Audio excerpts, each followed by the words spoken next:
In my most recent My Collection video where I featured my Cargolux fleet, I noticed an incredible oversight as I clearly hadn't reviewed this aircraft model, an oversight that I tend to correct today.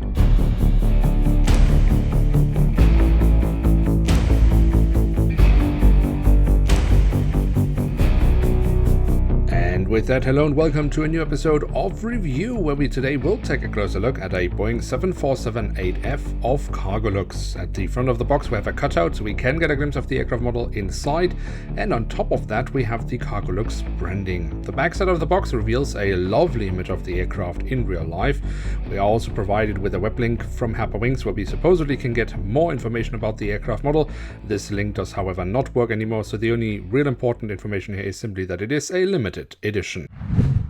And here she is, the Boeing 747-8F in the special Cargolux 45th anniversary livery. The model itself was created from Herpa Wings back in 2016, and I actually bought it at launch, but then kind of didn't get around to review it, and later basically forgot that I hadn't reviewed it. An incredible oversight that I tend to correct today, because the aircraft model does of course feature a very lovely and quite spectacular livery, and I am very curious to see how Herpa managed to pull off this special livery. But of course we will also look at all the other details the aircraft model has to offer, and as always we start off with the tail section where we on the vertical stabilizer find the Cargolux branding.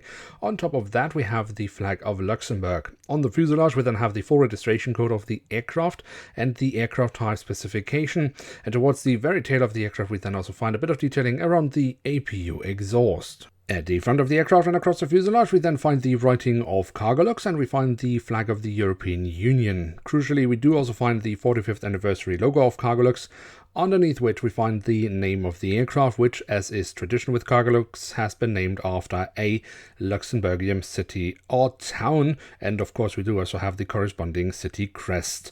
Then underneath that we find the little logo advertising Luxembourg. Then we can focus on the cockpit section itself. When it comes to the mold, so the shape of that, I think Herpa is doing quite alright. A place of concern for me definitely are the cockpit windows. Whether Herpa manages to place them correctly and also shape them correctly, I think varies from case to case, so I will leave it up to you to decide whether you think they managed to do so here. But we can definitely say that we have the cockpit windows and the window wipers. And above the cockpit windows we also find the emergency hatch for the cockpit, and underneath the nose we have the Cargolux branding once more.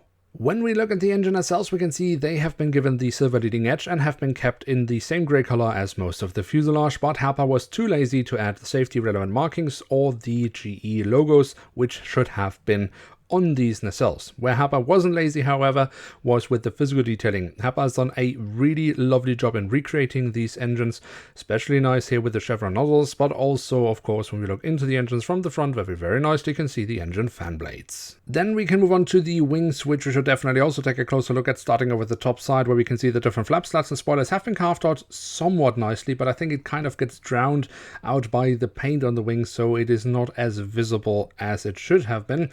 Much better executed here on the underside where we have lots of physical detailing and it is very nicely visible. And of course we also have the full registration code of the aircraft printed on here once more. Then when we look at the landing gear, we see that is the standard landing gear that Herpa uses for all their 747-8s, which means they have been made out of plastic. With the 400 series they are made out of metal for whatever reason. Overall it is pretty decently executed, but of course I am missing some printed details at the front landing gear. And since we are already at this area, at the belly of the aircraft, we can see here again the Cargolux branding. And then last but not least, we also have some doors to the cargo compartments, although they kind of disappear here in this special painting or livery. But we have them here in the back, we have them here at the front, we also have them on the other side at the back of the aircraft, one of the larger hatches, and of course the main hatch at the front of the aircraft. However, none of them can be opened. So there we have it, the Boeing 747-8F in the special 45th anniversary livery of Cargolux from Herpa Wings and scale 1 to 500. And what can we say about this aircraft model? There's no doubt that Herpa has made far worse models than this.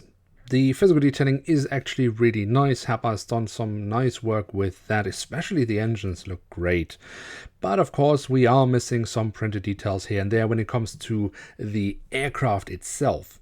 But of course, the main reason to buy this aircraft model today or at any point would have been this special livery. And the question is, How has Herpa done with that? What we have to keep in mind when we judge this execution of the livery is that it is from scale 500, and the livery itself has an incredible amount of tiny details. If we look at it from a distance, I think it looks just fine. What I noticed, however, is if I get closer to it, it looks rather blurry. I could understand that for some of the tiny small details, but I find it a bit strange for some of the larger objects in this livery. Especially, for example, here where it says Boeing, that does also seem to be a bit out of focus, where in other parts it's then again perfectly sharp. So it's a little bit baffling for me, but the main thing is that normally you wouldn't get as close as we do here, so you would probably not notice. Sorry for the interruption, it is Bongo here from the editing suite, but the more I look at this aircraft model, the more baffled I get. But I do think that the reason why some parts seem rather blurry, where others are perfectly sharp, might have to do something with that Herpa perhaps has been using two different types of printing techniques, but I'm not entirely sure. If you know anything about it, let me know in the comment section below. In any case, I am just happy that Herpa actually took a shot at it and tried to recreate this special livery. And overall, I think they did a decent job with it. So if you are interested in Cargolux and special livery aircraft models, then this is definitely an aircraft model worth having in one's collection. Now with that, we have reached the end of today's episode. If you have enjoyed this video, then don't forget to leave a like, that would be very much appreciated. And of course, if you are new around here, why not hit subscribe? That would be absolutely awesome. With that, I'd like to say thank you very much for watching. Hope to see you soon again. I'm checking out, and bye.